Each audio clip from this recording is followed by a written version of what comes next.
Hi masters, మరియు మీకోసం ఛానల్కి స్వాగతం సుస్వాగతం. ముందుగా మన జగద్గురువైన బ్రహ్మర్షి పితామహ పత్రిజీ గారికి, మన గురుమాతకి నా ఆత్మ ప్రణామాలు మాస్టర్స్.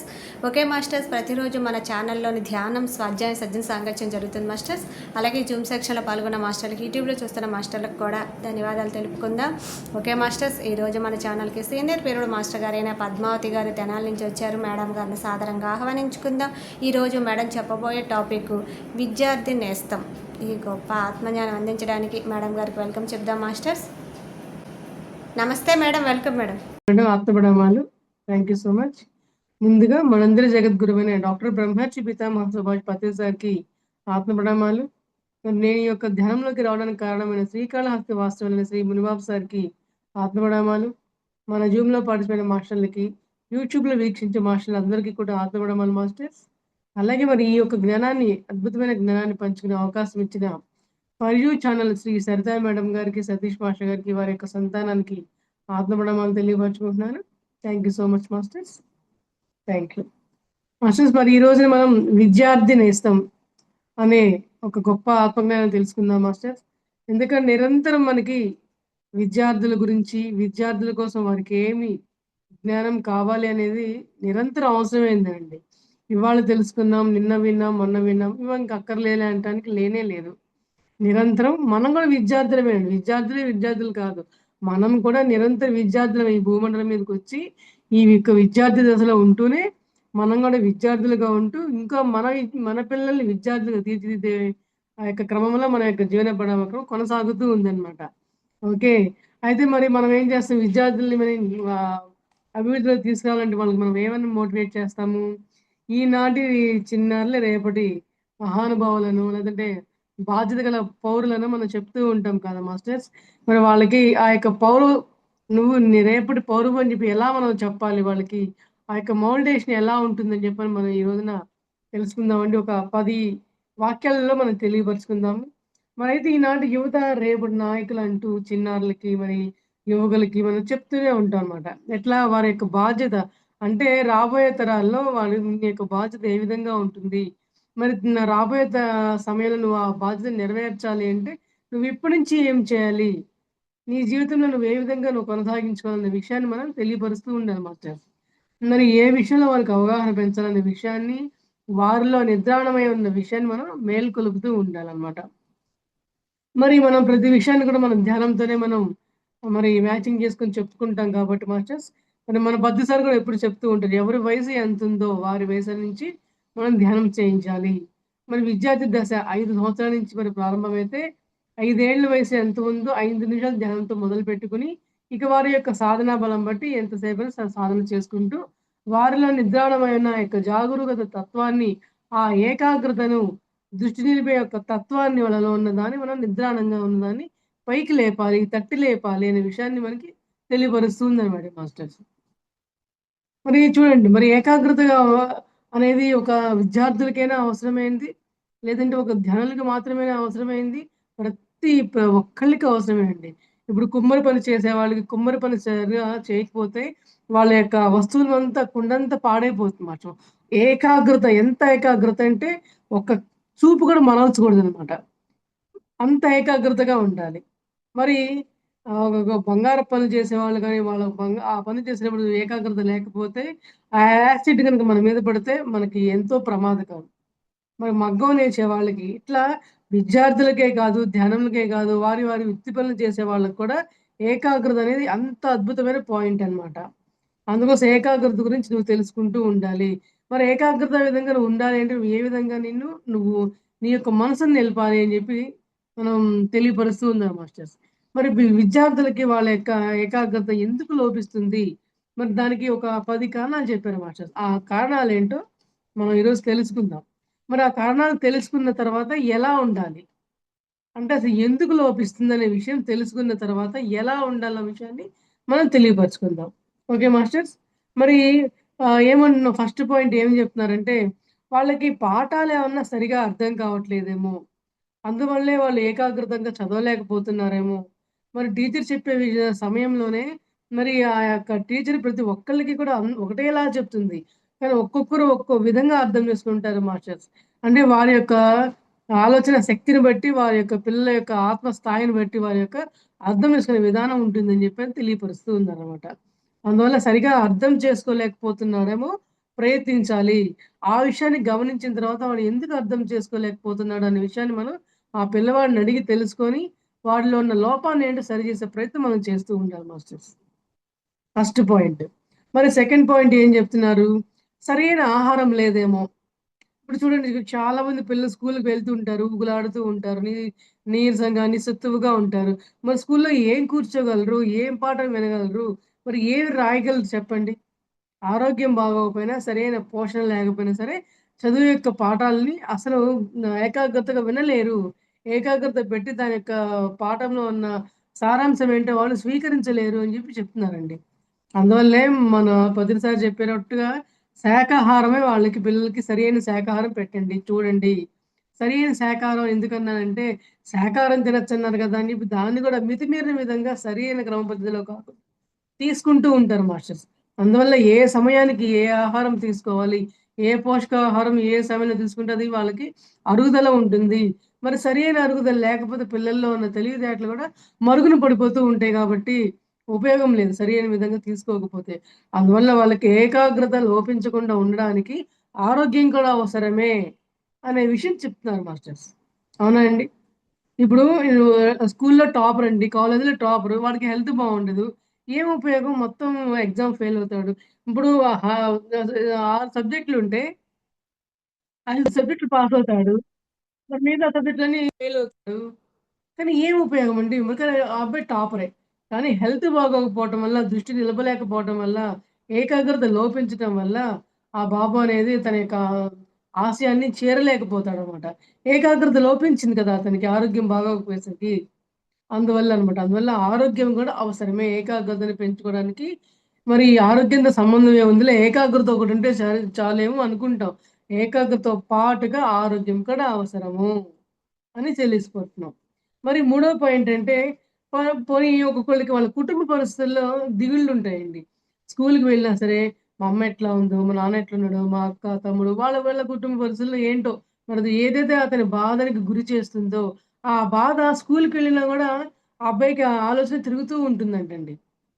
దీనికొక ఎగ్జాంపుల్ చెప్తాను మాస్టర్. చిన్నప్పుడు మా బ్రదరు అంటూ ఉండేవాడు. స్కూలుకెళ్ళినా గూడా నాకు అమ్మ గురించే దిగులు. అమ్మ ఏం చేస్తుందో, పని ఎక్కువగా చేస్తుందో ఏమో అని దిగులు పడుతూ ఉండేవాడనమాట. మరి ఇద్దరం చెప్పుకొని ఆలోచిస్తూ ఉండేవాళ్ళం. మా తమ్ముడు, నేను స్కూలుకెళ్ళినా గూడా ఇంట్లో పరిస్థితులు గుర్తొస్తూ ఉండేవి. మా బ్రదర్‌కి నాకు.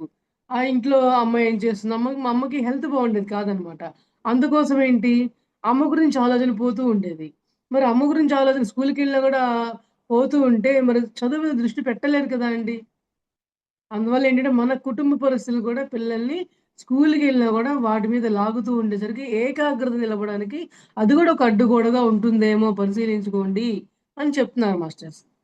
అంటే ఇక్కడ చూడండి, విద్యార్థిలో ఏకాగ్రత ఎందుకు లోపిస్తుందనే విషయానికి పాయింట్స్ అన్నమాట. మనం ఇప్పుడు 3 పాయింట్స్ చెప్పుకున్నాం. Okay masters. మరి ఈ నాలుగో పాయింట్ ఏంటంటే, పోనీ ఇయన్నీ బానే ఉన్నాయనుకుందాం. ఆరోగ్యం బావుంది. మరి పాఠాన్ని కూడా సరిగా అర్థం చేసుకోగలుగుతున్నాడు. మరి కుటుంబ పరిస్థితులు బాగానే ఉన్నాయనుకుందాం. మరి నాలుగో పాయింట్ ఏంటి? టీవీకి బానిసయ్యాడేమో, సెల్ ఫోన్‌కి బానిసయ్యాడేమో గమనించండి. మరి 4 గంటలు ఇప్పుడు రోజులు చూస్తున్నాం. ఎన్ని గేమ్సో, ఎన్ని రకాల సి మరి ఇన్‌స్టాగ్రామ్ అంటూ ఏదో ఒకటి. పిల్లలు 24 గంటలు సెల్ ఫోన్‌తో పెట్టుకున్నారు. ఇంతకుముందు స్కూల్ నుంచి వచ్చిన తర్వాత బ్యాగ్ పక్కన పెట్టేసి బయటికెళ్ళటము, లేదా పిల్లలతో ఆడుకోవటము, ఫ్రెండ్స్‌తో ఆడుకోవటము, అందరు పిల్లలు స్కూల్ నుంచి వచ్చి బ్యాగ్ పక్కన పెట్టి ఆడుకోవటం, అలా ఉండేది మాస్టర్స్. కానీ ఇప్పుడేమైంది? ఎప్పుడు ఇంట్లోకి గబగబా పరిగెత్తేసి ఎవరి సెల్ దొరుకుతుందా అని చూస్తున్నారు. అవునా అండి? మరి ఆ సెల్ దొరుకుతున్నప్పుడు స్కూల్ నుంచి వచ్చిన తర్వాత వాళ్ళకున్న హోంవర్క్ ఉంటుంది. ఆ హోంవర్క్ ఏం చేయాలి? ఎలా చేయాలనే విషయం మీద దృష్టి కాకుండా ఇంటికెళ్ళగానే ముందు అర్జెంట్‌గా సెల్ ఫోన్ పట్టుకోవాలి అనే దృష్టి మీద ఉండేసరికి వాళ్ళకి ఏకాగ్రత లోపిస్తుంది. ఈ పాయింట్ మీలో ఏమన్నా ఉందేమో, మీ పిల్లల్లో ఉందేమో, మరి ఈ ఏకాగ్రత లోపించడం వల్ల వాడు చదువు మీద దృష్టి పెట్టకపోవడం వల్ల ఆ బాబు ఎదగలేకపోతున్నాడేమో అని చెప్పని మనం ప్రతి ఒక్క విషయాన్ని కూడా పరిగణలోకి తీసుకోవాలి మాస్టర్స్. మరి మనం 4 పాయింట్లు చెప్పుకున్నాం. ఏకాగ్రత లోపించడానికి కారణాలేంటి అని. ఓకే. మీరు ఇప్పుడు ఐదో పాయింట్ చెప్పుకుందాం మాస్టర్స్. మరి ఇంద్రియ సుఖాల వెంట పరుగులు తీస్తూ ఉండొచ్చు అని చెప్పి అన్నారన్నమాట. వాడికి ఎంతసేపటికి ఇంట్లోనే ఉండాలి, ఇంట్లో పడుకోవాలి, టీవీ చూస్తుండాలి, మరి ఇంట్లో ఫ్రెండ్స్‌తో ఆడుకోవాలనో, వీటి మీద దృష్టి అంటే చదువు మీద ఇష్టం లేకుండా ఇంట్లో ఏదో ఒక కారణం చెప్పి ఇంట్లో ఉండాలి, నేను పడుకోవాలి, టీవీ చూసుకుంటూ ఉండాలి, లేదంటే సెల్ ఫోన్ చూసుకుంటూ ఉండాలి. ఏదో ఒక రీజన్ మీద ఇంట్లోనే ఉండిపోయే ప్రయత్నం కొంతమంది చేస్తూ ఉంటారండి. అందువల్ల ఏంటంటే వాళ్ళ మనసుల్లో ఏ విధమైన ఆలోచనలు ఉన్నాయో అనే విషయాన్ని మనం గమనిస్తూ ఉండాలనమాట. అందువల్ల ఏంటంటే, ఈ 5 పాయింట్లని కూడా ప్రతి పాయింట్‌లో మన ఇంట్లో పిల్లలు ఎవరన్నా ఈ పాయింట్‌లలో ఉన్నారా? చదువు మీద వీళ్ళకి ఏకాగ్రత ఎందుకు లోపిస్తుందనే విషయానికి మనం గమనించుకుందాం మాస్టర్స్. ఓకే. మరి ఆరో పాయింట్ ఏంటంటే, మరి ఏమన్నా బాబుకి ఏమన్నా దీర్ఘకాలికంగా ఒక వ్యాధితో ఏమైనా బాధపడుతున్నాడా? మరి అదేమన్నా పిల్లవాడు ఇంట్లో పెద్దవాళ్ళకి చెప్పకుండా ఉంటే, మరి దానివల్ల సఫర్ అవుతున్నాడా? మరి ఆ బాబుని దగ్గరకు తీసుకొని మరి చక్కగా పరిశీలించి అడగాలండి. బాబు ఎందుకు నువ్వు చదవలేకపోతున్నావు? మార్కులు తక్కువొస్తున్నాయి. మార్కులు తక్కువొచ్చే విషయం సంగతి తర్వాత స్కూలుకి సరిగ్గా వెళ్ళకుండా, మరి స్కూలుకి వెళ్తున్నాను అబద్ధం చెప్పి ఇంట్లోనే మరి ఆరోగ్యం బాగోకుండా ఎక్కడికైనా వెళ్లి ఆడుకుంటున్నాడా? నిజంగా ఆరోగ్యం బాగుండలేదా? అనే విషయాన్ని మనం పరిశీలించుకోవాలని చెప్తున్నానండి. కొంతమంది చూడండి ఏదైనా ఉన్నా కూడా చెప్పరు. చాన్నాళ్ళకి గాని చెప్పరనమాట. చిన్నప్పుడు మా బాబు కూడా అంతే అండి. తనకేదైనా బాధొచ్చినప్పుడు అప్పటికప్పుడు చెప్పడు. ఎప్పటికో అది ముదరబెట్టుకున్న తర్వాత ఇంక ఓర్చుకోలేకుండా దానివల్ల ఇబ్బంది మరీ పెచ్చిరిల్లిపోయిన తర్వాత చెప్పేవాడనమాట. ఎందుకు నాన్న ముందే చెప్తే దీని గురించి చక్కగా మందులు వాడేవాళ్ళం కదా! దానికేం ట్రీట్‌మెంట్ చేయాలో అది చేసేవాళ్ళం కదా! ఎందుకు ఇన్నాళ్ళు చెప్పకుండా అని చెప్పి మేము చెప్పేవాళ్ళం అనమాట. ఇది నా ఓన్ ఎక్స్‌పీరియన్స్ మాస్టర్. అందువల్ల ఏంటంటే పిల్లల్లో ఏమన్నా అట్లాంటి అనారోగ్య సమస్యలుంటే వాళ్ళు చెప్పటం లేదా? వాళ్ళ ఆలోచన విధానం ఎలా సాగుతుందనే విషయాన్ని మనమే గమనించుకోవాలని చెప్పని చెప్తున్నారు మాస్టర్స్. మరి ఇంకోటేంటి, కానీ కొంతమందికేంటి ప్రశాంతంగా, సుఖంగా కూర్చొని చదువుకోవడానికి సౌకర్యాలు ఉండవని అంటున్నారు. మరి సౌకర్యాలంటే ఏంటి? ఏదైనా టేబులో, ఏదైనా ప్యాడో, లేదంటే ఇంట్లో కరెంట్ సప్లై సరిగ్గా లేకపోవటమో, లేకపోతే వెలుతురు సరిగ్గా లేక, ఇప్పుడు రోడ్ల మీద కొంతమంది వెలుతురు సరిగ్గా లేకపోతే రోడ్డు మీద వెలుతురు దగ్గర కూర్చొని చదువుకునేవాళ్ళండి. మరి వెనకటి రోజుల్లో మహానుభావులంటే మరి వీధి దీపాల మీద చదువుకున్న వాళ్ళు గూడా ఎంతో పెద్దలయ్యారు. కానీ ఇప్పటి రోజుల్లో వీధి దీపాల దగ్గర చదువుకునే రోజులనేవి లేవు కాబట్టి అయినా గూడా వాళ్ళ కుటుంబ పరిస్థితులకు అనుకూలంగా వాళ్ళకి లేవో ఏమిటో! మరి ఏంటి దానికి లోపమేంటో ఆ యొక్క తల్లిదండ్రులు గమనించుకోవాలి. మరి దానికి తగ్గ ఏర్పాటు పిల్లవాడి కోసమైనా సరే, వాడి వరకైనా సరే, వాడికి ఆ సౌకర్యం కలిగించగలగాలి అనే మన విషయాన్ని మనం గమనించుకోవాలి. అంటే ఏ విషయంలో పిల్లవాడికి ఏకాగ్రత లోపిస్తుందనే విషయాన్ని ఎరుకలో ఉంచుకోవాలి అని చెప్తున్నారండి. మరి పోనీ ఇంకొక పాయింట్ ఏమంటున్నారు ఇంకో విషయం, మనసేమన్నా ఎదగలేదేమో! అంటే ఆ పాఠాన్ని స్కూల్‌లో చెప్పిన ఏదైతే ఒక పాఠం ఉందో, ఆ పాఠాన్ని అర్థం చేసుకునే ఆ యొక్క మానసిక స్థాయి బాబుకు లేదేమో! అర్థం కావట్లేదేమో! ఆ సబ్జెక్ట్ పెద్దదే అంటే బాబు తెలివితేటలకు మించిన సబ్జెక్ట్ అయ్యుంటుందేమో! అందుకే అర్థం కావట్లేదేమో! మనమేమో చదవట్లేదేమో, ఏకాగ్రత పెట్టట్లేదేమో, శ్రద్ధ పెట్టట్లేదేమో అని చెప్పి మనం అనుకుంటూ ఉంటాం. కానీ బాబు యొక్క మానసిక స్థితి ఏంటో ఒకవేళ వాడికి గనక నిజంగా ఆ యొక్క స్థితికి అర్థం కాకపోతే 1, 4 సార్లు చెప్పే ప్రయత్నం మనమన్నా చెప్పాలి. లేదా స్కూల్‌లో టీచర్ అన్నా సరే గమనించుకొని వాడికి స్పెషల్‌గా క్లాసన్నా ఇచ్చి మరి వాడికి అర్థమయ్యే విధంగా మనం ఎక్స్‌ప్లెయిన్ చేయడం అనేది మన బాధ్యత మాస్టర్స్. అందువల్ల ఏంటంటే పిల్లల్ని మరి గబా అరవడమే కాదు, వాళ్ళల్లో ఏకాగ్రత ఎందుకు లోపిస్తుంది? ఏ విషయంలో లోపిస్తుంది? అనే విషయాన్ని మనం కూడా ఎరుకలో ప్రతి పాయింట్‌ని తీసుకోవాలి. అనే విషయం మనకు తెలియపరుస్తూ ఉన్నారు మేడం ఫ్రెండ్స్. మరి ఇంకొక పాయింట్ ఏమంటున్నారంటే, మరి సరిగ్గా లేకుండా ఇప్పుడు చూడండి ఒక్కొక్కళ్ళు పిల్లల్ని హాస్టల్స్‌లో వేస్తున్నారు కదండీ! చాలామంది అప్పటిదాకా టాపర్స్‌గా ఉండే పిల్లలు కూడా హాస్టల్‌లో పెట్టిన తర్వాత ఏమవుతున్నారు, మరి పేరెంట్స్ మీద దిగులు వల్లో, లేదంటే అక్కడికి వెళ్ళిన తర్వాత అప్పటిదాకా తను చదివే స్థాయి కంటే కూడా ఇంకా స్ట్రెస్ లెవెల్స్ పెరిగిపోవడం వల్లనో వాళ్ళు చదవలేకపోతున్నారేమో! అది గూడా గమనించండి. మరి చాలా మందికి పిల్లలు సరిగా అట్లా దిగులు పెట్టుకొని సరిగా ఆహారం తినరు. ఆరోగ్యం పాడైపోతుంది. మరి ఆరోగ్యం పాడైపోతే ఆటోమేటిక్‌గా చదువు మీద దృష్టి కూడా ఏకాగ్రత నిలవడానికి కూడా అవకాశం ఉండదు పిల్లలకి. మరి వాళ్ళకి ఏ లోపం ఉందో మరి గమనించుకోవాలి. మరి హాస్టల్‌లో వాడికి వసతి సౌకర్యాలు సరిగ్గా లేవా ఏంటి? ఉన్నా గూడా వాళ్ళు ఎందుకు దృష్టి పెట్టట్లేదు? అనే విషయాన్ని అంటే వసతి గృహం అంటే మన ఇల్లు కావచ్చు. మరి ఈ రోజుల్లో ప్రతి ఒక్కళ్ళు హాస్టల్స్‌లో జాయిన్ చేస్తున్నారు కాబట్టి, హాస్టల్‌లో ఉండే పరిస్థితులు కావచ్చు. అది ఏదా అనే విషయాన్ని మనమే మరి పరిగణలోకి తీసుకొని మనం పరిశీలించుకుంటూ ఉండాలి మాస్టర్స్. ఓకే అండి. చూడండి ప్రతి పాయింట్ గూడా మనం ఏముందిలే తీసేయడానికి అనుకోవడానికి లేదండి. 10 పాయింట్లు ఇచ్చారు. 10 పాయింట్లు కూడా ప్రతి దానికి దేనికది మనకి చాలా ముఖ్యమైనది పిల్లల్ని మనం పెంచడానికి. వాళ్ళ ఏకాగ్రత లోపం ఎక్కడ ఉంది అనే విషయాన్ని మనం గమనించాలి అంటే ప్రతిదీ అబ్జర్వ్ చేసుకోవాలి. మరి వెనకటి రోజుల్లో పిల్లల్ని చదివించేటప్పుడు ఇంత ఎరుగుతోనూ, ఇంత ఏకాగ్రతను మన పేరెంట్స్ ఉండేవాళ్ళా అంటే ఇంత ఉండేవాళ్ళు ఆ రోజుల్లో కాదు మాస్టర్స్. ఆ రోజుల్లో ఎవరి పని వాళ్ళు చేసేసుకునేవాళ్ళు. కానీ ఇప్పుడు రోజుల్లో పేరెంట్స్ బిజీ, పిల్లలు బిజీ, వాళ్ళ ఇంట్లో వాళ్ళకున్న మరి ఈ యొక్క సెల్ ఫోన్స్ వల్ల కావచ్చు, వాళ్ళకి అవకాశాలు, సౌకర్యాలు పెరిగిపోవడం వల్ల ప్రతిదీ కూడా ప్రతి చిన్న విషయాన్ని గమనించుకోవాల్సొస్తుందనమాట. అందువల్లేంటంటే మరి మన పిల్లల కోసం మనకు తప్పదు కాబట్టి, ఏ రోజుల్లో ఉన్నామా అని కాదు తల్లిదండ్రులు, పిల్లల బాధ్యత అనేది ఏ కాలమైనా, ఏ రోజులైనా ఒకటే కాబట్టి, ఆ శ్రద్ధ మనము గూడా చూపించాలండి పిల్లల మీద. Okay masters. మరి ఇంకొక పాయింట్ ఏం చెప్తున్నారు? నైన్త్ పాయింటు పిల్లలకి ఏమన్నా ఫ్రెండ్స్‌లో చెడు సావాసాలేమన్నా అంటే ఆ పిల్లల యొక్క ఫ్రెండ్‌షిప్ చేసిన పిల్లల యొక్క మనస్తత్వం ఎట్లా ఉంటుంది? మరి వాడు చదవకుండా వీడిని గూడా చదవనీయకుండా మనం ఏమన్నా ఫ్రెండ్‌షిప్‌లో లోపం ఉందా? మరి చూడండి చాలామంది మరి క్లాస్‌లో ఫస్ట్ వచ్చేవాళ్ళు కూడా ఒక్కోసారి ఫ్రెండ్‌షిప్‌లో గనుక సరిగ్గా లేకపోతే వాడి ఫ్రెండ్‌షిప్‌లో వల్ల కావచ్చు, వాడితో అటు ఇటు తిరగడం వల్ల కావచ్చు, ఆ సమయంలో చదవాల్సిన సమయంలో మరి వాళ్ళు దిక్కులు చూస్తానో, ఎటో మైండ్ పెట్టుకోనో, అట్లా ఉండటం వల్ల కూడా వాళ్ళకి ఏకాగ్రత లోపిస్తుంది. అవునా అండి? చాలా మందికిది ఖచ్చితంగా అనుభవానికి ఉండే పాయింట్‌లే మాస్టర్. ప్రతి ఒక్కళ్ళు గూడా ఈ 10 పాయింట్‌లను గమనిస్తే మన ఇంట్లో మన పిల్లల్లో ఏదో ఒకటి పాయింట్స్ ఖచ్చితంగా తగులుతాయండి. అందువల్ల మన పిల్లల స్నేహితులు గూడా ఎట్లా ఉన్నారనే విషయాన్ని గూడా మనం గమనించుకొని తీరవలసిందే.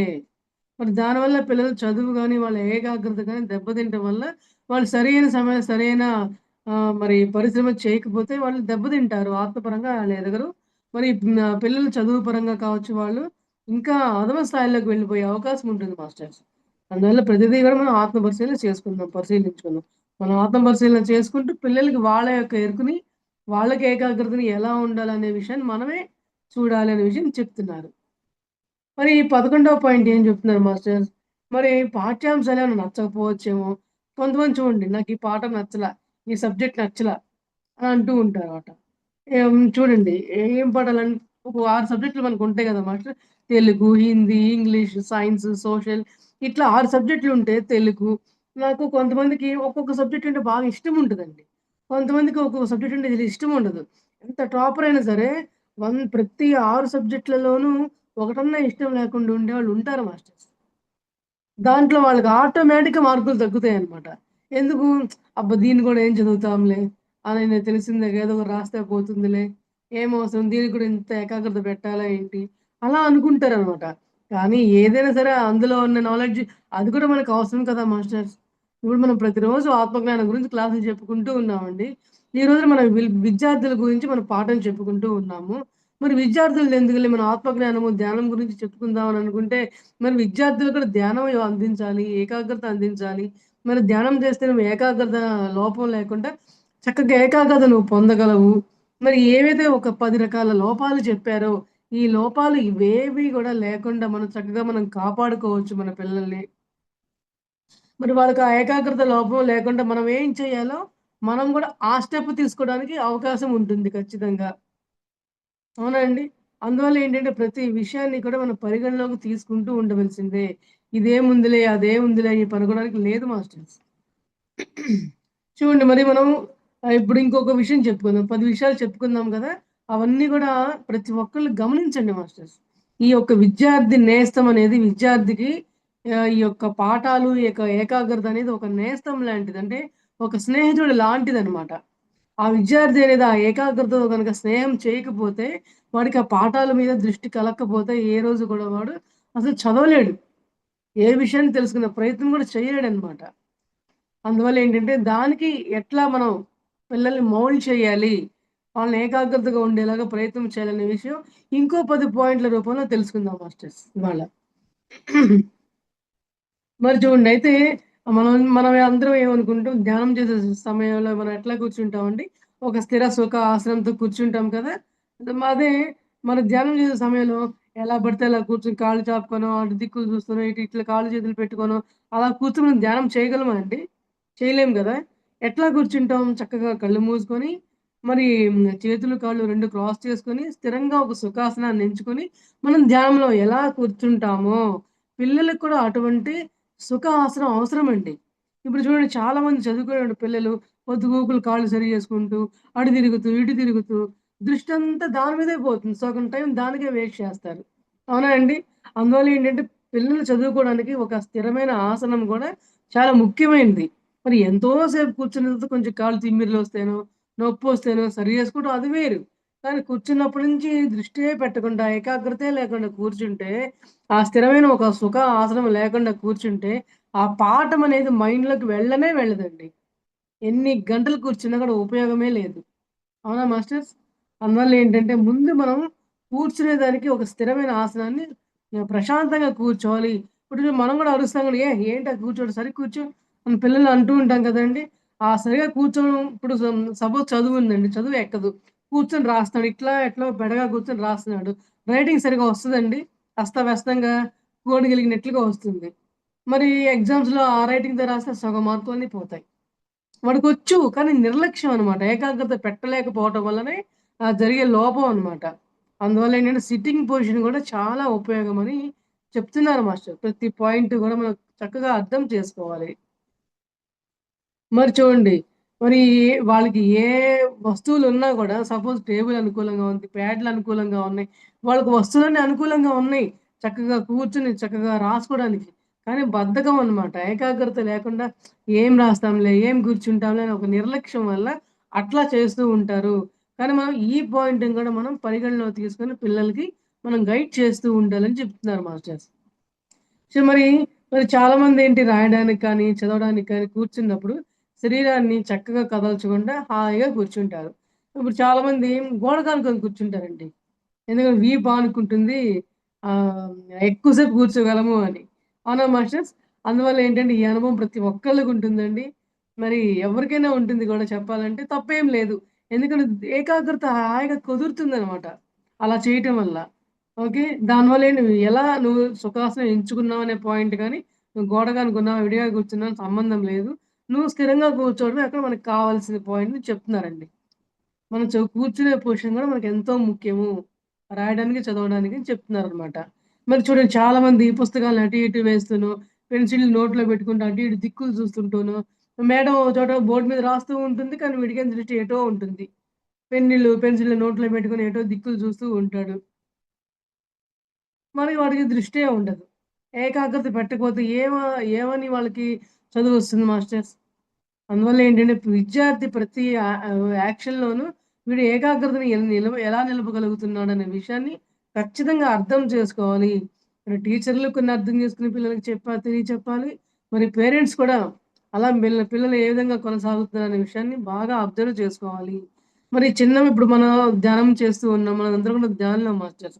మనం ఏం చేస్తాం పరిచయం మరి 5 ఏళ్ల వయసు నుంచి, 10 ఏళ్ల వయసు నుంచి మన గురువుగారు చెప్పినట్లు ఆ యొక్క సాధన గనుక మనం చేపిస్తూ ఉంటే వాళ్ళలో మామూలుగా ఉండే పిల్లల కంటే ఇంకా మార్పుండే అవకాశం ఖచ్చితంగా ఉంటుందండి. అందరూ గూడా సాధన చేసి, అలా చేయించి మీరు ఒక ప్రాక్టికల్‌గా చూస్తే, మీరు ఆ తేడాను ఖచ్చితంగా గమనించగలరనమాట. Okay masters. అలా వీలైనంత వరకు ప్రతి ఒక్కళ్ళం ప్రయత్నం చేద్దాం. చూడండి మరి అట్లా కదిలిస్తూ ఉన్నంత సేపు వాళ్ళు ఆ యొక్క భంగిమలో కూర్చోలేకపోవటం వల్ల, ఏకాగ్రత లేకపోవడం వల్ల సమయం అంతా వృధా అయిపోతుంది ముందు. సమయాన్ని కూడా వృధా చేసేస్తున్నారు కదా! ఇవాళంతా ఈ డే అంతా సమయం వృధా అయిపోయింది. మరలా రేపు ఇవాళ చెప్పిన సబ్జెక్ట్ రేపు మళ్ళీ వాళ్ళు చదువుకోవాలి, రాసుకోవాలి. మళ్ళీ దృష్టిని కేంద్రీకరించాలి. ఏకాగ్రత పెట్టి గాని చదివితే గాని మళ్ళీ వాడికది బుర్రలోకెక్కదు. అందువల్ల ఏం చేయాలండి? సరిగ్గా ముందు కూర్చోవాలి ఓ పద్ధతిగా అని చెప్పి మనం నేర్పించాలి. మరి ఇంకొక విషయం ఏం చెప్తున్నారంటే, మరి ఈ యొక్క నిర్ణీత సమయంలోనే ప్రతిరోజు గూడా ఇవాళ వర్క్ చేసుకోవడం కోసం కావచ్చు, చదువుకోవడం కోసం కావచ్చు, ఒక సమయాన్ని వెచ్చించుకోండి. స్కూలు నుంచొచ్చిన తర్వాత ఒక అరగంట ఆడుకోవాలి. తర్వాత వెంటనే స్నానం చేసి, చక్కగా ఒక సమయాన్ని ఎంచుకొని, పలానా సమయం కల్లా మరలా మీ వర్క్ అంతా కంప్లీట్ చేసుకొని, చక్కగా మళ్ళీ భోజనం చేసి, మరి సరియైన సమయానికి నిద్రించాలి. చూడండి ప్రతిరోజు ఒక్కొక్క పనికి ఒకే టైంలో చేసుకుంటూ ఉంటే, ఒక నిర్ణీత సమయంలో అలా ఉంటుంది మాస్టర్స్. మరి ఈ విషయంలో మరి నా అనుభవం నేను చెప్తానండి. ఖచ్చితంగా నేను చెప్తాను. మా పిల్లల్ని ఫస్ట్ క్లాస్ నుంచి ఎల్‌కేజీ నుంచి 10థ్ క్లాస్ వరకు అదే రకమైన పద్ధతిలో ఉండేదండి. ఈ 6:30కి ఇంటికొచ్చేవాళ్ళనమాట స్కూల్ డేస్‌లో ఉన్నప్పుడు. 6:30కి ఇంటికొచ్చిందో అక్కడే స్టడీ అవర్స్ మొత్తం అయిపోతాయి. వర్క్ మొత్తం అయిపోయేదనమాట. ఇంటికొచ్చిన తర్వాత ఇంక రాయాల్సిన అవసరం, చదవాల్సిన అవసరం కూడా ఉండేది కాదు. అందువల్ల ఏం చేసేదాన్ని చక్కగా స్నానం చేయించేసి, అన్నం పెట్టేసి 7:30, 8 కల్లా నిద్రపుచ్చేసేదాన్ని. అసలు ఈ టైమింగ్ 10 ఏళ్ల పాటు మరి అట్లా పాటించగలిగాను మాస్టర్స్. మరి పిల్లలు కూడా అదే విధంగా ఎదుగుతూ వచ్చారు. మరి ఆ యొక్క ఏకాగ్రత ఉండటం వల్ల వాళ్ళకి మరి ఇప్పటి రోజుల్లో 8థ్, 9థ్, 10థ్ క్లాస్‌లకి ఎన్నెన్ని ట్యూషన్‌లు ఉంటున్నాయండి. ఎన్నెన్ని ఫీజులు కట్టి ఎంతెంత చేస్తున్నారో తెలుసా మాస్టర్స్? మరి అందరికీ తెలిసిన విషయమే ఈ విషయం.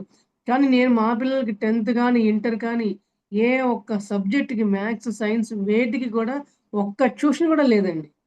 ఆ స్కూల్‌లో చదువుకొనొచ్చి ఇంటికొచ్చి వాళ్ళకేదైనా డౌట్ ఉంటే చూసుకోవడం తప్ప, మరలా ఇంట్లో అర్ధరాత్రి 1 గంటలు, 2 వరకు అర్ధరాత్రులు మేలుకొని చదువుకోవడాలు, అర్ధరాత్రి వరకు ట్యూషన్‌లకెళ్ళడాలు ఉండేయి కాదనమాట. అంటే చేసే పని వాళ్ళకి ఆహ్, ఆ సమయంలోనే అయిపోయేది.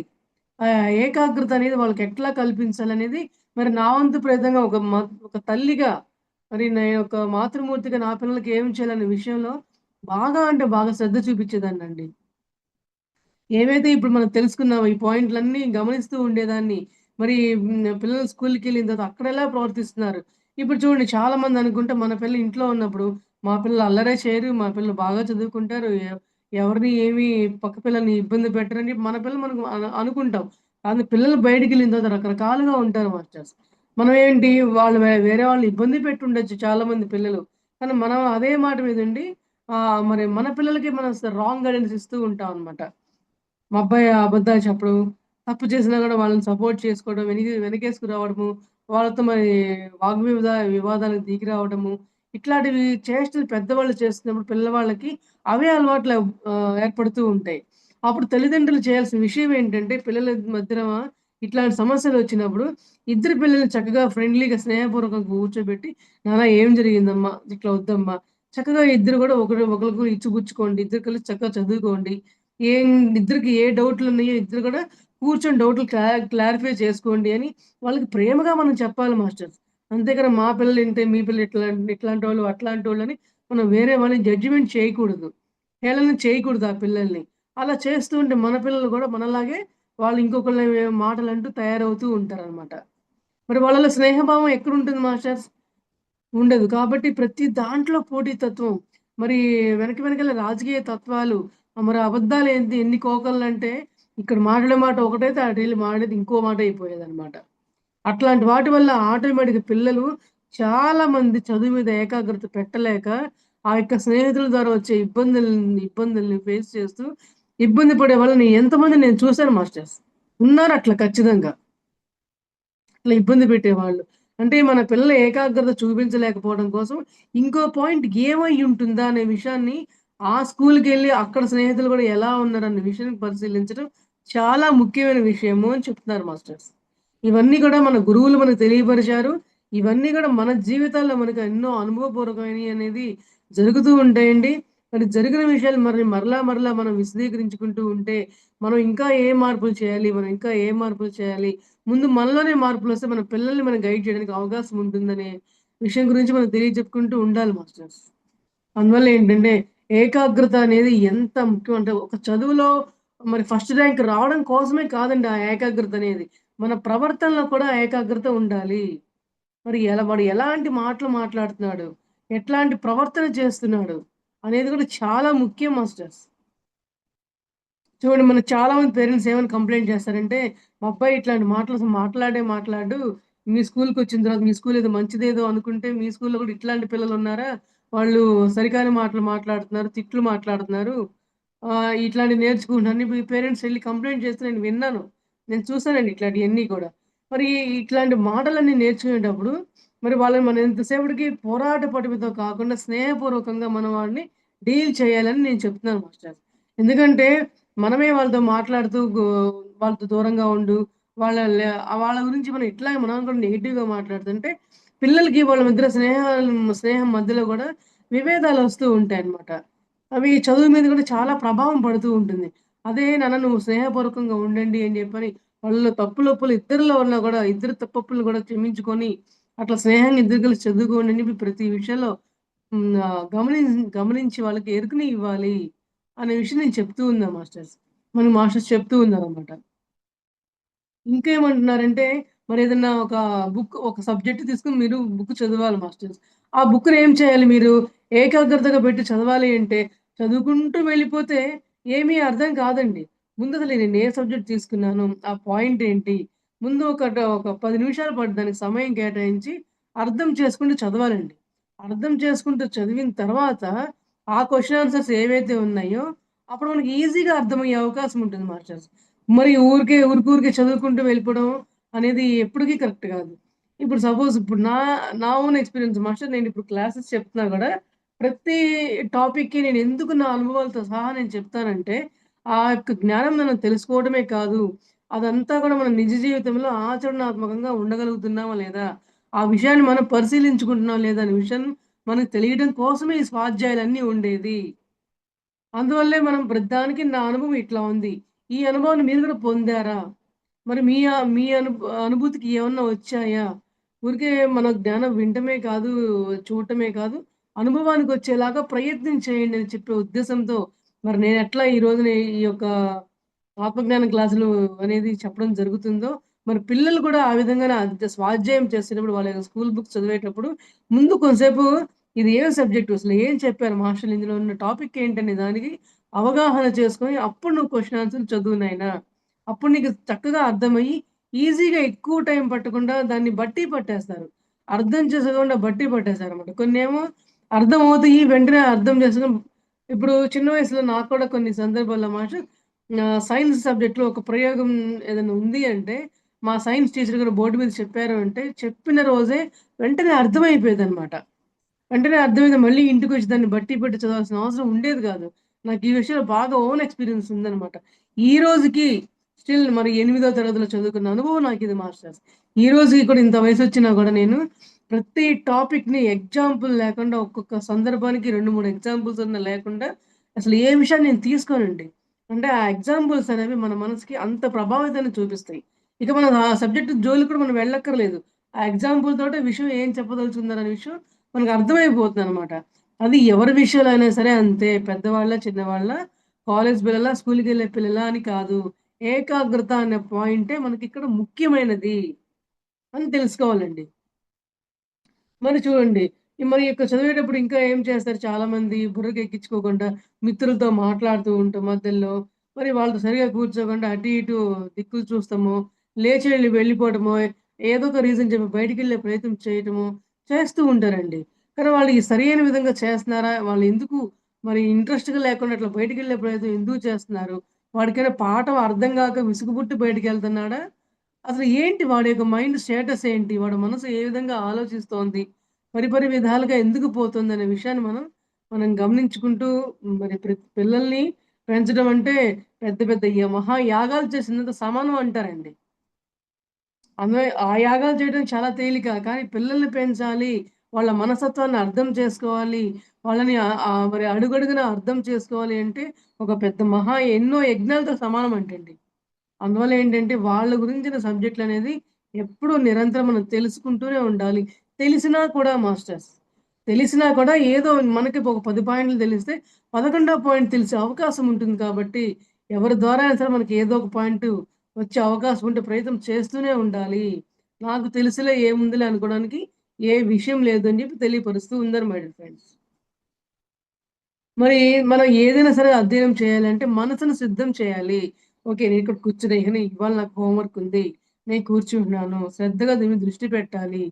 ఏ సబ్జెక్ట్‌లో నేను మరి డల్‌గా ఉన్నాను. ఎందులో నేను ఇంకా ముందున్నాను. ముందు ఏ వర్క్ చేసుకుంటే నా యొక్క వర్క్ ఫినిష్ అవుతుంది. నాకు ఈ ఒక్క లెసన్ రావట్లేదు. కనీసం 10 డేస్ నుంచి చదువుతున్నా గూడా ఈ లెసన్ నాకు రావట్లేదు. ఎందుకు రావట్లా? మరి ఏకాగ్రత పెట్టలేకపోతున్నానా? లేకపోతే ఇష్టం లేక పెట్టలేకపోతున్నానా? ఏంటి?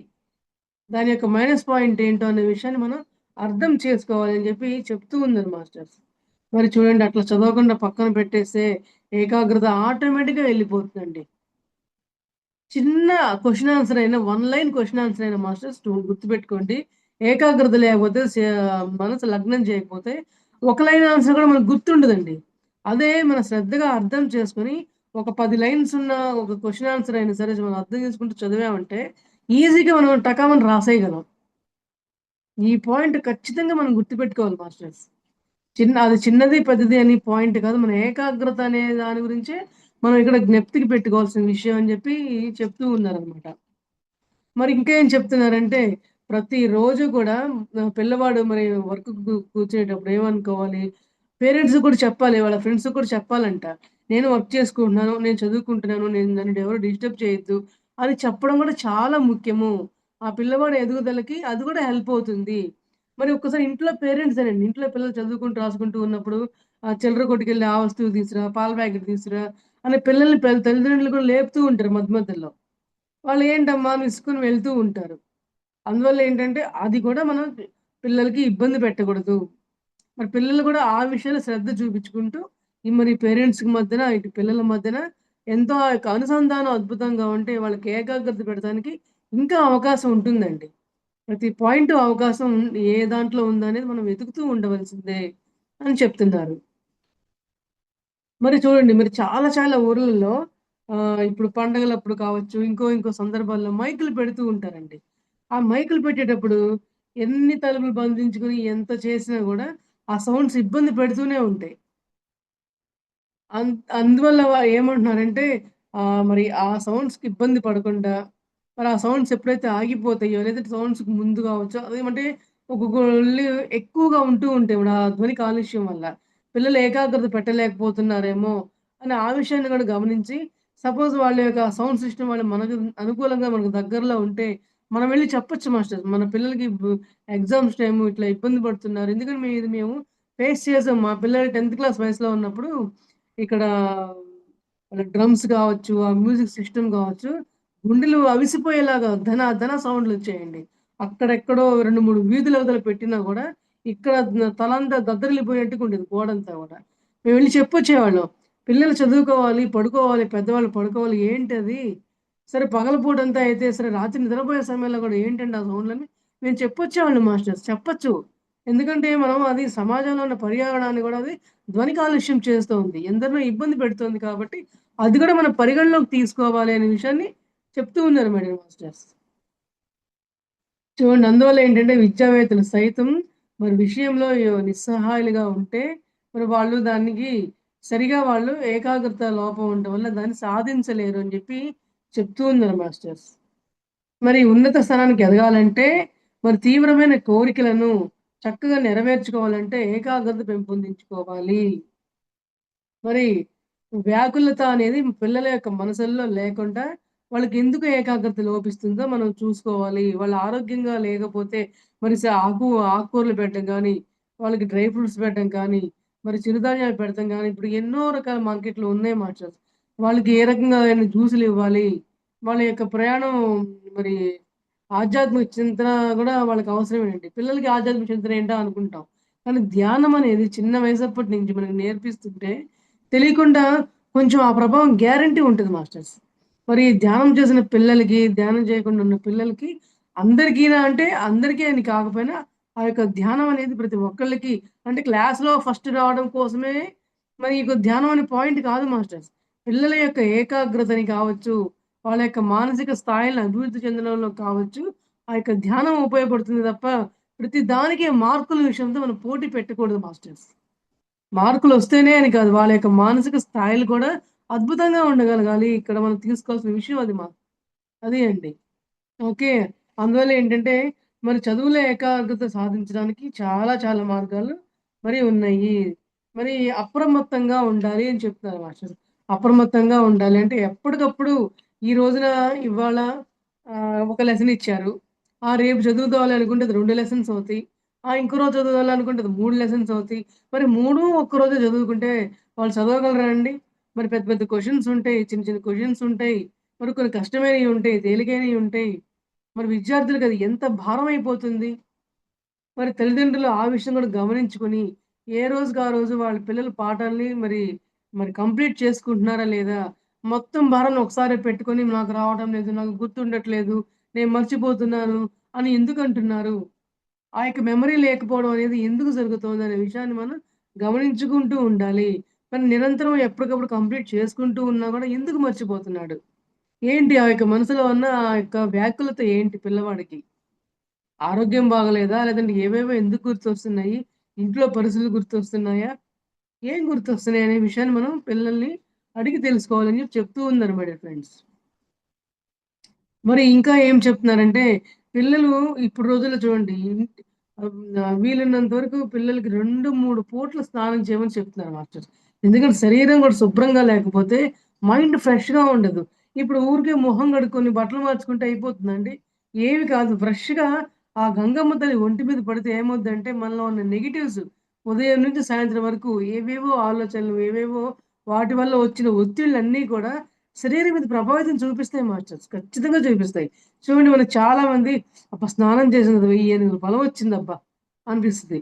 ఎందుకు ఆ ఫీలింగ్ వస్తదంటే, ఆ స్ట్రెస్ అంతా పోతుందండి స్నానం వల్ల.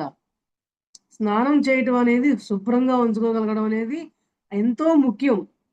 అంతేకాదు ఇంకా ఏమంటున్నారంటే వాళ్ళ యొక్క పుస్తకాలు వాళ్ళ స్కూల్ బ్యాగ్స్ మరి నీట్‌గా పెట్టుకుంటున్నారా లేదా?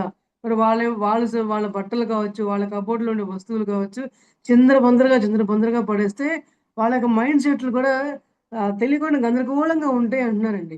అంటే అట్లా పడేసే పిల్లలు ప్రతి ఒక్కళ్ళకి అలాగే ఉంటుందా అని కాదు. ఇదంతా కూడా సామూహికంగా చెప్పే పద్ధతులు మాస్టర్స్. ఏ ఒక్కరిని ఉద్దేశించి చెప్పినయి కాదు కాబట్టి ఎవరైతే అలా ఉండరో అలా ఉండే ప్రయత్నం చెయ్యమని అర్థం అన్నమాట. ఓకే. మా పిల్లలు అట్లా ఉండరు. మేము అట్లా ఉంటాం అని కాదు ఇక్కడ పాయింట్.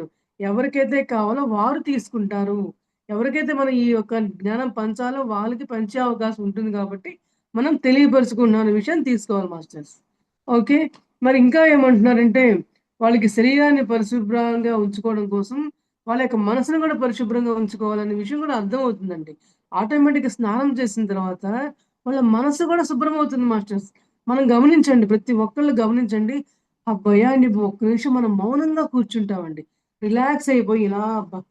హాయిగా ఉందని కూర్చుంటాం. అప్పుడు మనసు కూడా తేలిక పడుతుంది మాస్టర్స్. అప్పుడు వాళ్ళు ఆలోచించే ఆలోచనలు కావచ్చు, సపోజ్ ఒక బుక్ తీసుకుంటే ఆ యొక్క చదివే విధానం కావచ్చు, అది కూడా మార్పొస్తుంది అని చెప్పి చెప్తున్నారండి. సరైన ఆహారము, సరైన నిద్ర. మరి చూడండి ఇప్పుడు నిద్ర 1 గంట వరకు చదువుతున్నారండి. 1 గంట వరకు చదివితే ఏమైందండి? చదువుతున్నాం అనుకుంటున్నారు గానీ, సరైన నిద్ర లేకపోవడం వల్ల వాళ్ళకేంటి చదివిందే చదివి, అర్థం కాకపోయినా చదివి తిడతారేమో, కొడతారేమో అని చదువుతూ ఉన్నా కూడా బుర్రలోకేమి వెళ్ళవు. ఊరికే చూసేవాళ్ళకి పుస్తకం కనపడుద్ది చేతిలో అంతే. నిద్ర మీదే ఉంటది చాలా మందికి. వాళ్ళు గనుక సరైన సమయంలో ఎవరైతే నిద్ర వస్తున్నా బలవంతంగా చదువుతారో వారికి ఎక్కదు. ఒకటే పాయింట్. మరి చూడండి చిన్నప్పుడు ఇప్పుడు నాకు కూడా మా పేరెంట్స్ తెల్లవారు లేచి చదివితే గుర్తుంటాయి. మెమరీ పవర్ బావుంటుంది. మరి ప్రాతఃకాలంన అని చెప్పి అనేవాళ్ళు మాస్టర్స్. అది నిజమే. కానీ నా యొక్క తీరు ఎట్లా ఉండేదంటే ఆహ్, హ్మ్, ఒకసారి కూర్చొని చదివాను అంటే అది వచ్చే వరకు వదిలిపెట్టేదాన్ని కాదనమాట. అర్ధరాత్రి అసలు కూర్చునేదాన్ని. ఇప్పుడు మా తమ్ముడు ఏం చేసేవాడు రాత్రిపూట తొందరగా పడుకునేవాడు. 4కి లేచేవాడనమాట. అంటే ఇట్లా వాళ్ళ మనస్తత్వాన్ని బట్టి వాళ్ళు గనుక చదువుకుంటూ వెళ్తే, వాళ్ళకి ఏకాగ్రత బాగొస్తది. ఇది ఏ పిల్లవాడిని నువ్వు ఇట్లాగే చదువు అని అంటాను మనం బలవంతం చేయకూడదండి. నిద్రొచ్చేవాడు నిద్రపోయిన తర్వాతే వాడు లేసి చదివితే వాళ్ళ మైండ్ ఫ్రెష్‌గా ఉంటది. లేదు కొంతమంది చదివేయాలి నాకు ఎట్లీస్ట్ ఇది వచ్చే వరకు నేను ఇక్కడి నుంచి కదలను అనుకునే వాళ్ళు కూడా ఉంటారు మాస్టర్స్. అట్లా కూడా వాళ్ళు చేయొచ్చు. అంటే ఎవరి మానసిక స్థాయిని బట్టి వాళ్ళని ఆ విధంగా చదువుకునేలాగా మనం సపోర్ట్ చేయాలి అని చెప్తున్నారండి. ఇది మంచిది గదా! అని ఇదేలాగా నువ్వు ఉండు అని మనం బలవంతం చేయాల్సిన అవసరం లేదు. విషయం మంచిదే కావచ్చు. కానీ ఒక్కొక్క సందర్భంలో ఏంటంటే వాళ్ళ యొక్క మానసిక స్థాయిని బట్టి కూడా మనం నెమ్మదిగా చెప్పుకుంటూ వాళ్ళకి ఇష్టమైన ప్రకారం మనం వాళ్ళని కూడా సపోర్ట్ చేసినట్టుగా ఉండకపోతే వాళ్ళు మన వైపు నుంచి కూడా దిగులుగా ఉంటారనమాట. మమ్మల్ని నాకు సపోర్ట్ చేయరు. వాళ్ళకుందే నేను చెయ్యాలి. వాళ్ళు చెప్పిందే నేను చెయ్యాలి. నాకిష్టమైంది నేను చేయకూడదా? అని ఇట్లా అనుకుంటారండి. అందువల్లేంటంటే, మనం ప్రతి విషయాన్ని కూడా చాలా ఎరుకలో పెట్టుకొని, పిల్లలకి సహాయపడుతున్నట్లే ఉండాలి. మనమేం చెప్తున్నామో అది వాళ్ళకి అర్థమయ్యేలాగా చెప్పి, వాళ్ళు విసుక్కోకుండా, మరి వాళ్ళకి అర్థమయ్యేలాగా చేసే ప్రయత్నం చేస్తూ ఉంటే ఏంటంటే, తల్లిదండ్రులకి, పిల్లలకి మధ్య కూడా అనుబంధం బావుంటది మాస్టర్స్. ఇప్పుడు ఇంటికి రాగానే చాలామంది పిల్లలకి మరి పేరెంట్స్ ఇట్లా బలవంతం చేయటం వల్ల విసుగు పడతారు. ఆ సగం విసిగే చదివేటప్పుడు కూడా ఆ ఏకాగ్రత లోపించడానికి చాలా పెద్ద కారణమై కూర్చుంటది మాస్టర్స్. ఓకే. అందువల్ల ఏంటంటే, మనం ప్రతి విషయాన్ని గూడా మనం ఎరుకలోకి తీసుకుంటూ ఉండాలి మాస్టర్స్. మరి ఒక గంట సమయాన్ని వెచ్చించి, ఆ గంటలో నువ్వు ఎంతవరకు చదువుకోగలుగుతున్నావు అనే విషయాన్ని మనం గమనించుకుంటూ ఉండాలి. మరి మనం ఎప్పుడు కూడా శ్రద్ధ పెడుతూ ఉండాలి.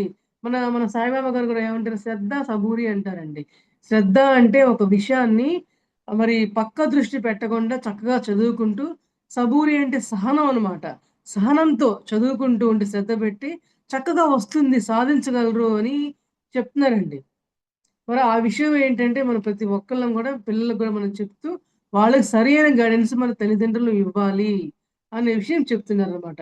ఇప్పుడు చూడండి హనుమంతుడి గురించి ఏం చెప్తారు? హనుమంతుడికి తెలుసు ఆయన శక్తి ఎంత గొప్పదో.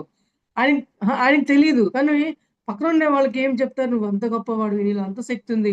నువ్వు ఏదైనా సాధించగలవు" అని చెప్పి మనం చెప్తూ ఉంటే, అట్లా చేసేయగలడు హనుమంతుడు. అట్లాగే మన పిల్లల్లో గూడా అట్లాంటి శక్తి ఉంటుందండి. మనమే ఎంకరేజ్ చేయాలి. నువ్వు చదవగలవు. నువ్వు ఏదైనా సాధించగలవు. నువ్వు ఏదైనా సరే ఒక విషయం గురించి నువ్వు దృష్టి పెట్టావు అంటే, నువ్వు అద్భుతంగా సాధించగలవు అని వాళ్ళలో ఉన్నా లేకపోయినా మనం ఇట్లా మౌల్డ్ చేస్తూ ఉండాలి మాస్టర్స్. ఇలా మౌల్డ్ చేస్తూ ఉంటే ఏమవుతుంది? ఓహో! నిజంగా నాలో అంత టాలెంట్ ఉందా? నేను చదవగలనా? ఇంకా బాగా ఫస్ట్ ర్యాంక్ తెచ్చుకోగలనా? అంటే ఒక ర్యాంకుల విషయంలోనే కాదు మాస్టర్స్. వాళ్ళ పిల్లల్లో ఉన్న మొండితనాలు కావచ్చు, వాళ్ళ యొక్క వైఖరుల్లో కూడా తేడాలుంటే అందులో కూడా మార్పులొస్తూ ఉంటాయి. నీకేమి నువ్వు శుభ్రంగా అర్థం చేసుకోగల అబ్బాయివి నువ్వు, అమ్మాయివి. చక్కగా నీకెంతో నాలెడ్జ్ ఉంది. నువ్వు దాన్ని పెంచుకో అని మనకి మనసులో వీళ్ళ గురించి కొంచెం విసిగేమన్నాను ఉన్నా కూడా ఆ విసుగుని లోపలే పెట్టుకొని మనం వాళ్ళని సహనంతో పిల్లలకి సహనం ఉండాలి. అది తల్లిదండ్రులకి సహనం ఉండాలి. అప్పుడేంటంటే వాళ్ళలో మానసిక స్థాయిలో వాళ్ళు అద్భుతంగా ఎదుగుతూ ఉంటారు మాస్టర్స్. శ్రద్ధ పెట్టగలరు. ఏకాగ్రతతో ఏ విషయాన్నైనా సరే నేను సాధించగలను అని జెప్పి వాళ్ళు ప్రయత్నం చేస్తారని జెప్పి చెప్తూ ఉన్నారనమాట. మరి చూడండి, సందేహం అనేది నమ్మకానికే బద్ధ శత్రువు. మరి ఏ విషయమైనా సరే మనం ఎన్నో పిల్లలకి చెప్తూ ఉంటాం అనమాట. వాళ్ళేంటి అవునా? కాదా? అవునా? కాదా? మళ్ళీ దాని డౌట్ అనమాట. ఇప్పుడు అహా! డౌట్ రావడం తప్పేం కాదండి. కానీ దానికే సమయాన్నంతా వేస్ట్ చేయకూడదు. అది నిజమైన విషయాన్ని నువ్వు వెంటనే తెలుసుకునే ప్రయత్నం చేయాలి. నీ యొక్క సొంత సాధన ద్వారా దాన్ని తెలుసుకునే ప్రయత్నం జరుగుతుంది. ఇప్పుడు శ్రద్ధ పెట్టావు, ఏకాగ్రత పెట్టావు. నువ్వు మంచి ఏదైనా సాధించగలవు అని చెప్తున్నాము. అవునా? సాధించగలనా? అనే డౌట్ కాదు నీకు రావాల్సింది. చూద్దాం. ఇంత అంటున్నారు కదా! ఏకాగ్రత పెడితే ఎలా ఉంటుంది? శ్రద్ధ పెడితే ఎలా ఉంటుంది? ఇన్నాళ్ళు అట్లా ఏమి పెట్టలేదే. అసలు చూద్దాం అని చెప్పి నువ్వు ప్రయత్నించు. ఎందుకు సాధించలేవో చూద్దాం. అనే విషయాన్ని మరి మనం చెప్పుకుంటూ ఉండాలని చెప్పి చెప్తూ ఉన్నారు మాస్టర్స్. మరి చూడండి చాలామంది పిల్లలకి మరి ఈ కాంపిటీషన్స్ పెట్టే సమయంలో వాళ్ళ యొక్క రైటింగ్ కానీ, వాళ్ళ యొక్క తెలుగులో కావచ్చు, వాళ్ళ యొక్క భాషలో కావచ్చు, ఎన్నో తప్పులు తేలుతా ఉంటాయి మాస్టర్స్. ఎందుకు ఆ తప్పులొస్తున్నాయి? అన్నీ స్పెల్లింగ్ మిస్టేక్సే. రాయడానికి ఒక పారాగ్రాఫ్ మొత్తం రాసారు, నింపేసారు. పేజీ అంతా నింపేసారు. కానీ మొత్తం తప్పులే. ఒక్క మార్క్ కూడా రాదు. అంటే ఇక్కడ మార్క్ పాయింట్ అనే దానికి ప్రతి దానికి మార్కులతో మనం ముడిపెట్టకూడదు. వాడు దానికి నాలెడ్జ్ లేక వాడికి దాంట్లో ఏకాగ్రత లేకపోతే తప్పులొస్తాయి. మరి ఎందుకు మాస్టర్ ఇంపోజిషన్ సాధించేది ఎందుకనుకుంటున్నారు? మరి మేము చదువుకునే రోజుల్లో ఒకటి తప్పు పోతే 100 సార్లు రాయమనేవాళ్ళండి. వామ్మో! 100 సార్లు రాయాలని చెప్పి భయపడేవాళ్ళమనే గానీ, ఒక 20 సార్లో, 30 సార్లో రాసిన తర్వాత ఇక అది చెయ్యి వెళ్ళిపోతూ ఉంటదనమాట. ఇకసలు తప్పు రాదు. అది ఎప్పుడు మళ్ళీ కొంతకాలం తర్వాత నువ్వు అది రాసినా కూడా తప్పు రాకుండా వస్తదనమాట. అంటే ఒక విషయాన్ని మననం చేయమంటం దాని అర్థం మాస్టర్స్. ఇప్పుడు చూడండి మన పొద్దుసగా మన ధ్యానంలో గూడా మరి సాధన, నిధిధ్యాసనము, మననము, నిధిధ్యాసనము, ధ్యానము అని చెప్పి చెప్పుకునేదెందుకు? నిరంతరం మనం ధ్యానానికి ఒక గంట కూర్చున్నప్పుడు చక్కగా స్థిర సుఖ ఆసనంలో మనం ధ్యానంలో కూర్చుంటే ప్రతిరోజు గూడా మరి ఈ యొక్క ఆసనాన్ని అభివృద్ధి చేసుకుంటూ నువ్వు గనక నిధిధ్యాసనం చేసుకుంటూ ఉంటే, మననం చేసుకుంటూ ఉంటే నీకు దాని మీద పట్టు ఏర్పడుతుంది. గ్రిప్పొచ్చేస్తుందని చెప్పే విషయం అండి ఇక్కడ. అందరు పిల్లలకు కూడా అదే విషయం చెప్తున్నారనమాట. నువ్వు ఒక విషయంలో గనక నువ్వు ప్రయత్నం చేస్తే, నువ్వు దాన్ని సాధించగలవు. తప్పులు లేకుండా రాయగలవు. అందుకే నిన్ను ఆ తప్పు జరగకుండా ఉండటం కోసమే అన్ని సార్లు నిన్ను మరలా మరలా రాయిస్తూ ఉండేది. మరి ఆ ఇంపోజిషన్ గురించి అందరికి తెలిసిన విషయమే కదా మాస్టర్. దాని యొక్క అంతరార్థం అదే. నువ్వే గనక తప్పులు లేకుండా ఏకాగ్రతగా రాసుకొని, చదువుకొని, నేర్చుకుంటే అన్ని సార్లు రాయాల్సిన అవసరమే నీకు ఉండేది కాదు గదా! అది అదేంటి?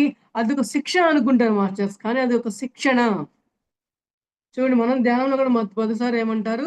మన జీవితాల్లో వచ్చే కష్ట నష్టాలన్నీ కూడా ఏవైతే ఉన్నాయో, అవమానాలన్నీ గూడా అవన్నీ మనకి శిక్ష కాదు, శిక్షణ.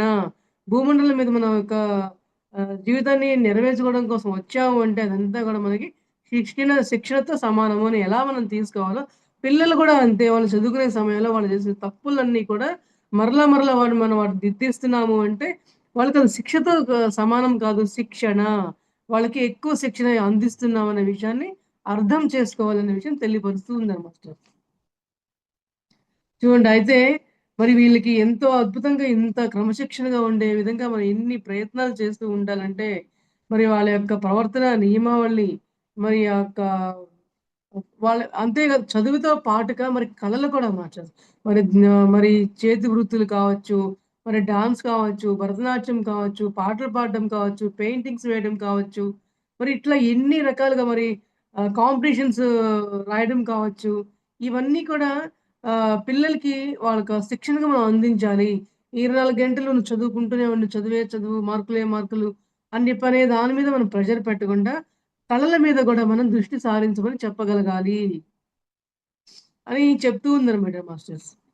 అందువల్ల ఏంటంటే, మరి ఇట్లా అద్భుతమైన ఒక పంట అనేది మనం ఎట్లా వేస్తే మన విత్తనాలు ఎంత అద్భుతంగా ఫలించి, మనకి పంట ఎలా వస్తుందో, చేతికొస్తుందో, అట్లాగే పిల్లలు కూడా ఏకాగ్రతగా, శ్రద్ధగా, మరి నియమావళిగా ఒక సమయాన్ని వెచ్చించి, నువ్వు జ్ఞానం తెలుసుకునే దానికి సమయాన్ని వెచ్చించి చేస్తూ ఉన్నావంటే, ఆ పంట చేతికి ఎలా అద్భుతంగా వస్తుందో, నీ యొక్క జ్ఞానం కూడా పిల్లలకి అద్భుతంగా వచ్చే అవకాశం ఉంటుంది.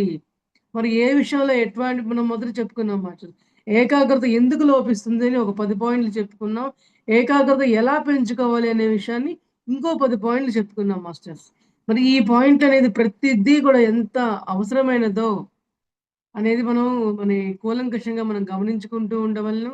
మరి మరి పిల్లలు గాని, పెద్దలు గాని ఎవరు గూడా ఈ యొక్క విద్యార్థితో నేస్తం అని ఎందుకన్నారంటే, విద్యార్థులతో నేస్తంగా ఉండాలి. అటు తల్లిదండ్రులు కావచ్చు, ఇటు మరి స్కూల్‌లో లెక్చరర్స్ కావచ్చు, స్కూల్ టీచర్లు కావచ్చు, స్నేహభావంతో మెలగాలి అనే విషయం చెప్పడం కోసమే దీనికి విద్యార్థి నేస్తం అనే ఒక టైటిల్‌ని పెట్టడం జరిగింది మాస్టర్స్. ఇక్కడే అర్థమైపోతుంది. చదువు అంటే స్నేహహస్తము. అదొక భారం కాదు. అదొక శిక్ష కాదు. అదే ఒక క్రమశిక్షణ అని తెలుసుకోవడం కోసమే ఇవన్నీ గూడా మనం తెలుసుకునే ప్రయత్నం చేస్తూ ఉండాలి మై డియర్ మాస్టర్స్. మరి ఈ రోజున మరి విద్యార్థి దశలో వాళ్ళకి ఎటువంటి మెళకువలు కావాలి? ఏ విధంగా ఉండకూడదు? ఏ విధంగా ఉండాలి? అనే విషయాన్ని మనం ఎలా అర్థం చేసుకోవాలనే విషయాన్ని అద్భుతమైన జ్ఞానాన్ని పంచే అవకాశం ఇచ్చిన మరి for you channel Shri Sarita madam గారికి, సతీష్ మాస్టర్ గారికి వారి యొక్క సంతానానికి ఆత్మ ప్రణామాలు తెలియపరుచుకుంటున్నాం masters. Thank you so much. Thank you madam. Thank you so much madam. For you మీకోసం మన ఛానల్కి వచ్చి ఎంతో గొప్ప ఆత్మజ్ఞానం అందించిన పద్మ మేడం గారికి, రజని మేడం గారికి ధన్యవాదాలు తెలుపుకుందాం మాస్టర్స్. అలాగే ప్రతినిత్యం ఎరుకతోటి ధ్యానం, స్వాధ్యాయం, సజ్జన సాంగత్యం చేద్దాం మాస్టర్స్. అందరి చేత చేయిద్దాం మాస్టర్స్. వైజాగ్కి మెగా పిరమిడ్ రావాలని పరమ గురువుల కోరిక, పత్రిగారి కోరిక, పత్రి మేడం కోరిక. మనమందరం సంకల్ప ధ్యానం చేసి వైజాగ్ మెగా పిరమిడ్ వచ్చేలా చేద్దాం masters. Thank you masters. Thank you.